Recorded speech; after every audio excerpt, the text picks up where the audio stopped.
arrow down. All right. All right. Good.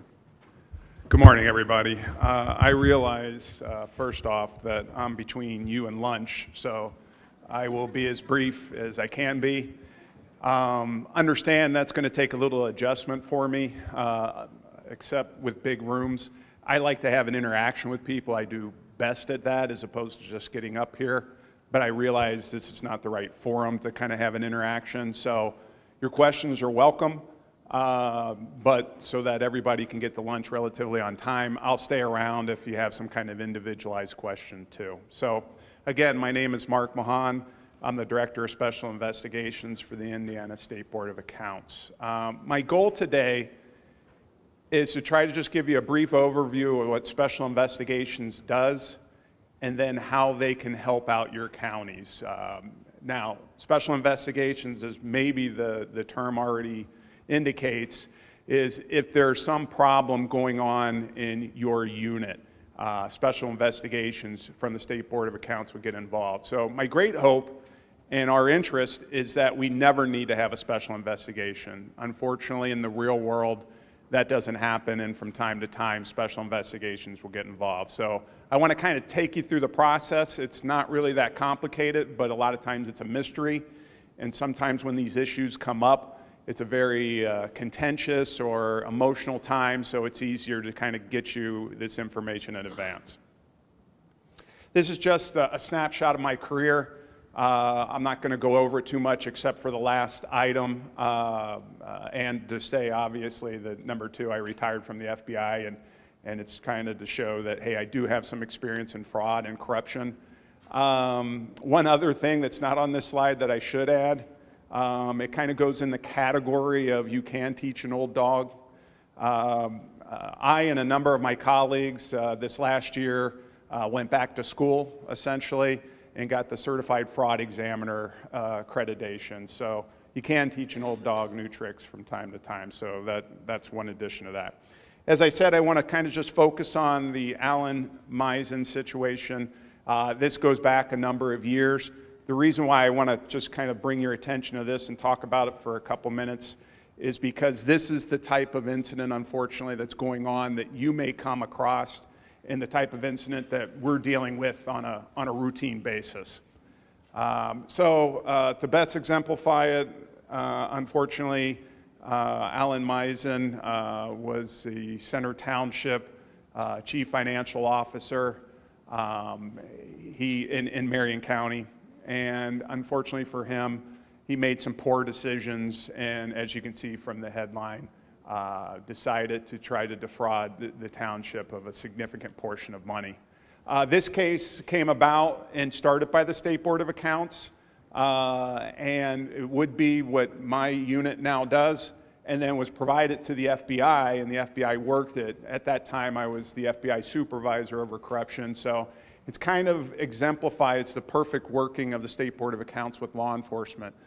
We'll go into the case just a little bit, just as more of to exemplify how you can prevent this from happening so we don't have to go through catching people after they've already unfortunately made some bad choices, that maybe how can we prevent it. Some of which you guys already know of, some of which might be a new idea that might help you out. All right, so what's our role? Our role, first and foremost, is to assess situations where there's an indication of fraud or some other type of criminal activity going on out there. And as I tried to define situation for you guys, because it's hard to kind of put that in a well-grouped area, but it's essentially complaints that come into the State Board of Accounts and issues that come up in routine audits that we're out there doing. Some issue may come up where there's some indication of fraud or some significant mismanagement of monies in some way. We get self-referrals from you guys. That's another good reason for me to come out and talk to you. We encourage, and there's a law out there, which hopefully you're all familiar with, to report this stuff to the State Board of Accounts. And law enforcement many times becomes aware of these things. So the first and foremost thing we do is we receive these complaints, these issues that come up. The next thing we do is we try to assess them. And what you're going to get at the end, I'll talk about how we assess them a little bit and how the process is. But the next big thing is, Our job is to assess them and, if warranted, go out and do a focused audit on the issue or an investigation, and then see if there's potential criminal activity. If there's potential criminal activity, like they talked about briefly in the Alan Meisen case, we'll work many times with law enforcement, whether that's state police or your county sheriff's office. All these have already happened, or with the FBI. To try to, or with the Attorney General's office if it doesn't amount to a criminal offense but amounts to a civil offense where monies have been neglected, lost through neglect or something like that. And lastly, and what I kind of hinted at, is one of our goals is to try to prevent this from even starting to happen, and that's why we're here today. All right, so I kind of want to focus on the prevention, and hopefully internal controls is not a new word to most, if not all of you. Now, these are some internal controls that I believe are very important. They're by no way an exhaustive list of all the internal controls that are out there. And they're really internal controls that would focus on the prevention of fraud in particular. So probably the most important one, at least from my experience, is ensure no one person has control over all parts of the financial business transaction. I think hopefully that segregation of duties is not a new concept to many of you. It's probably, and I'm just here to tell you from my experience, 20 plus years in this kind of business, is probably the most important, would prevent most of the things going on out there. And as I put in parentheses there, I mean, this is, if you have a good separation of duties, if you're paying, if you or your colleagues are involved in setting up these internal controls, if you're doing a good job, it's going to prevent salary overpayments, whether they're by mistake or by intentional, a crime going on out there. It's going to hopefully reduce or eliminate inappropriate reimbursements, fraudulent check maker schemes, which is essentially someone who's writing a check to themselves, which happened in the Alan Meisen case. And again, we'll go into that just a little bit more and kind of follow through that. Here's another one: restrict use of agency credit cards and verify all charges made. A lot of your counties, numbers of people have credit cards, and unfortunately, they use them a lot of time. I don't want to say a lot. They're sometimes used for personal purchases. Obviously, if you have good controls over that, if you limit how many people have a credit card to only the absolute people that need to have one, and you have a good system for checking up and making sure there's appropriate justification for purchases, you're going to limit, the times that people can make personal purchases on it, essentially stealing money. Protecting petty cash funds and other cash funds. This is just avoiding theft outright. And a number of the units out there, not necessarily counties, we've come across where they'll have a drop box to pay a fee. So a citizen, usually a utility or something like that, has that kind of thing where it's set up in an office. It could be a police department where we've seen it before, or others. And the person going out and whose job was to pick up the money, unfortunately, was also skimming the money, taking the money before it ever got into the system. So having an internal control here where there's cash funds available, where there's always two people going out to pick up the funds or something like that. It's a little bit harder to commit a fraud or steal money if the other person isn't with you on it. So, having those kind of things. So protecting those cash funds. Obviously having safes, lock boxes, just not having money in drawers, which we still see a lot, or coffee cans and stuff like that. Obviously, the next one is more of protecting checks against fraudulent use.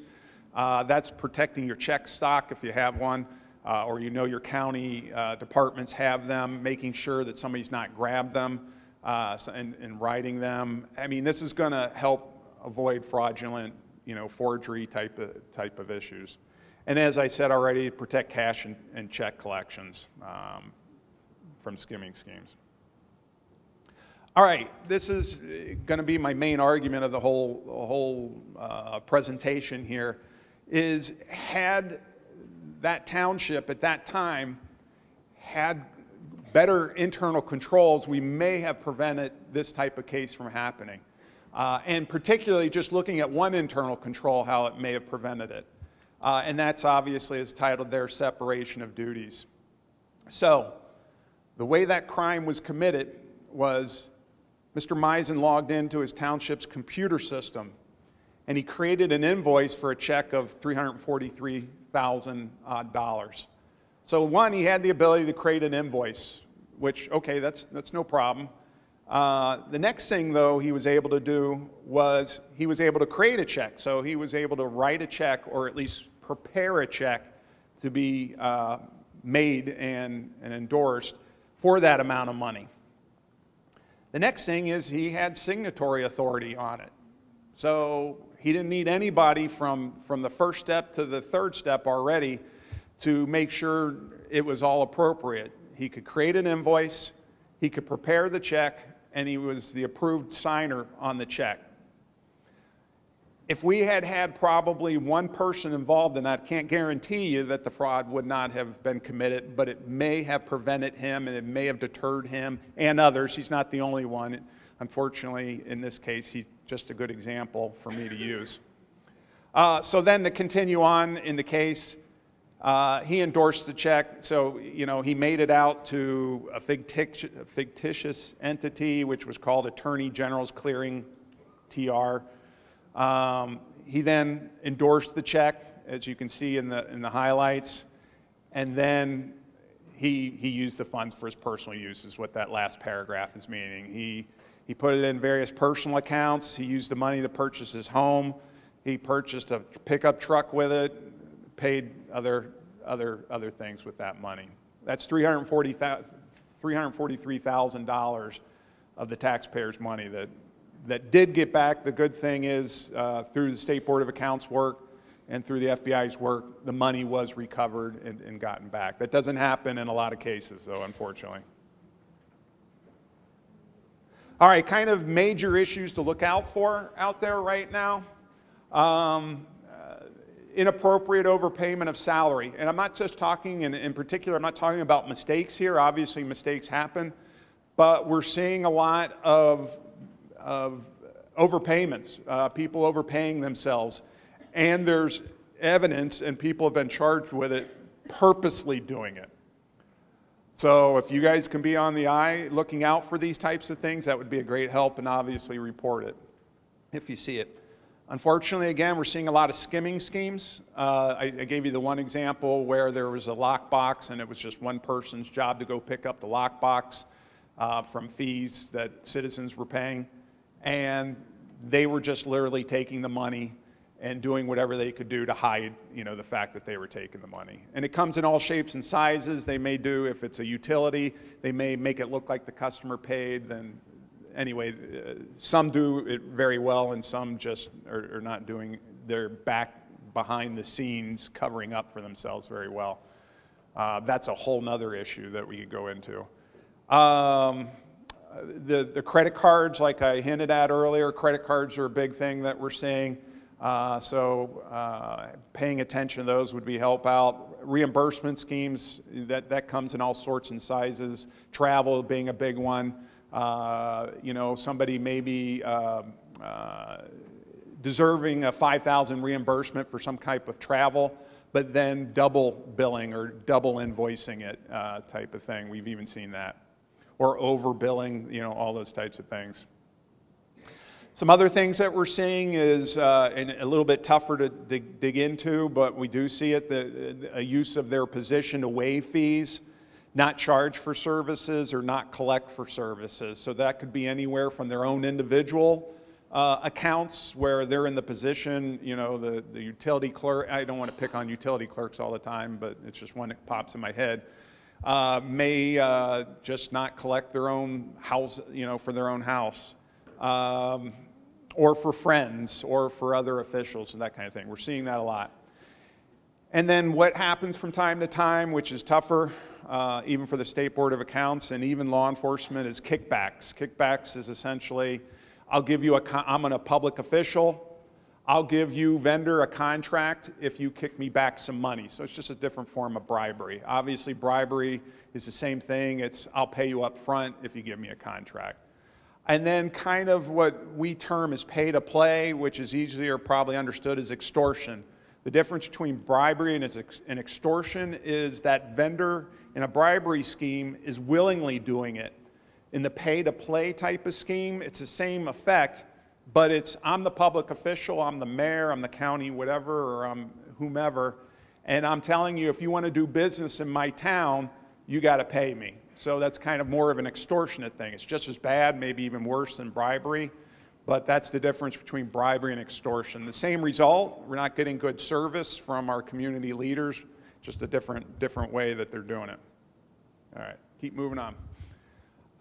This is kind of what do you do if you suspect criminal activity. As I referred to before, there's a state statute, it's up on the slide.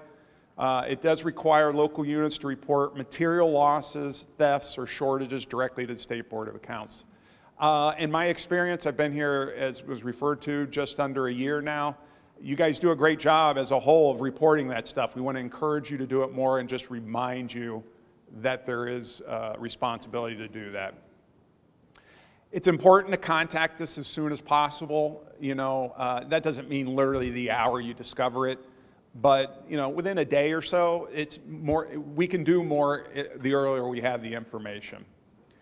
And the last point on that slide is it's fine. In many cases, local units are reporting it to Indiana State Police or the city police or the county sheriff. We work with them. It's not a problem if you do that. We're asking that you make sure, in addition to reporting it to them, that you report it to us. We even had a recent incident where somebody reported it to the police. The police told them that they'll go ahead and report it to the State Board of Accounts. They didn't in the time frame that we would have liked, so we're still asking you, even if a policing department tells you we got it, go ahead and report it to us anyway. All right, kind of what to expect from special investigations. So in an initial call, or it could be in an email or whatever, what we're going to try to do, and what's very important in these cases, is to notate the who, what, where, how much, how long type of thing. These are important details, and I provide this to you so that you know that, hey, these are the types of questions we're going to ask. It doesn't mean you're going to have all the answers, but it's important for us to assess these and how to respond to them, to know the who, what, when, and all that kind of stuff. So know that you're going to probably get these types of questions from us. We're going to assess the situation, as I referred to, and see if the State Board of Accounts even has jurisdiction over it. Obviously, in counties and county monies, we have jurisdiction over that, but there's some units, fire departments, depending on how they're funded and stuff like that, we may or may not. So we look at that. And then again, as I said, when appropriate, we're going to conduct a focused audit or investigation on this specific incident. If, like you're reporting that somebody's using their credit card and used it 20 times for personal purchases over the last month, we're going to do an audit, but we're going to focus it on that. It's not going to be a full audit of, like a regularly scheduled audit. And then, as I hinted earlier, we're going to, when appropriate, coordinate with law enforcement. And what that means is, hey, if we validate that there's probably a crime there, we're going to notify law enforcement and work with them jointly. And law enforcement and or us is going to bring it to the county prosecutor or federally if that's the case. All right, some things to consider, some kind of lessons learned for me, and I think for you guys if you come across, unfortunately, one of these instances. The first thing is it's going to take time to resolve. It's not that we don't want to resolve it for you as quick as possible. It's just, unfortunately, it's going to take time. People have to be interviewed. We have to assess it. We may have to subpoena documents. Those types of processes do not happen in a week or so. It's just, I'm trying to manage your expectations here. You know, it could take months. It could take weeks. It could take a year or two before the person, if we collect enough evidence, could even be prosecuted. So just understand it could take time. And we understand it's very important to you. We understand that you have some issues like, what do you do with this person? Those are challenging things, and many times you look for us for answers. Unfortunately, many times we can't give them to you like, hey, this person's going to be arrested or they're going to be charged. We don't know at that time. So just understand it takes time to resolve. It's not we're blowing you off or just trying to take our time or we're just being slow about it. It just takes time for a number of reasons, many of which are outside of our control. Kind of hinting at that, you know, the emotions can run high. And what I mean by that is, you know, the person that you discovered is doing these horrific things could have been your best friend, or you worked with them for 20 years. And many times we've seen that, especially in the smaller units of government, where it's somebody you trusted for a long time, and obviously you have feelings of your trust was just exposed and just ruined. So emotions run high. We try to deal with that and help you through it as best we can. Understand you're just going to have some feelings of mistrust and all that go through it. So we try to work through that. I want to assure you that the investigations we do with the highest level of professionalism possible. We just don't, in one hand, if we get an allegation that, you know, Mark Mahan is stealing this county blind, we just don't run in there and just do an audit. We have to balance people's reputation versus the information that we receive. So that's, again, the reason why we ask the who, what, where, when, and how, and all that kind of stuff. We need to get details so that we can assess what's the appropriateness of it. So on one hand, we want to ensure you that just because we get a report, it could be an anonymous report, we're just not out there going and just going through and just doing an audit and ruining people's rep. On the other hand, we take it very seriously, and we do everything we can to try to validate the information, either that there is an issue going on or there isn't, and try to do it in the most professional way we can.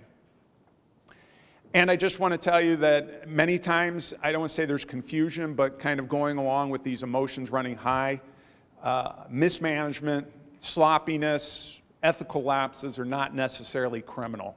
It's inappropriate, and we may still do an audit on that kind of stuff, or it may come up in the routine scheduled audit later, but just understand that mismanagement's not a crime. I understand your position, that you want to get that person out.